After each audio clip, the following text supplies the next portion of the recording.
ఈ దేశంలో ప్రజాస్వామ్యం ఉండాలన్నా నియంత్రిత ఉండాలి. కానీ రెండు సవాళ్ళ మధ్య ఎన్నికలు చెప్తాం.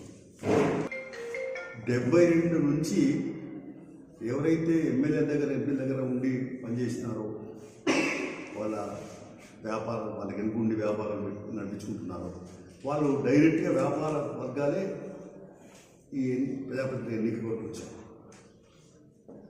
ఆ తర్వాత ఎవరెవరైతే గుండాలు హంతకులు లేదా నేరపుతులు వాళ్ళు కూడా రాజకీయాలు, రియల్ ఎస్టేట్లు, పారిశ్రామికవేత్తలు లేకుంటే కార్మిక సంస్థవేత్తలతో రాజకీయాలు వచ్చారు. సగానికి సగం మంది నేరపులు చరిత్ర కలిగిన వాళ్ళే ఇవాళ ఎంపీలు నిలబడతాం. అంటే ఎటువైపు పోతుంది ప్రజాస్వామ్యం? డాక్టర్ బిఆర్ అంబేద్కర్ రాసిన రాజ్యాంగం పేర్కొన్నదేమో ప్రజల చేత, ప్రజల ద్వారా, ప్రజల కొరకు ప్రభుత్వం.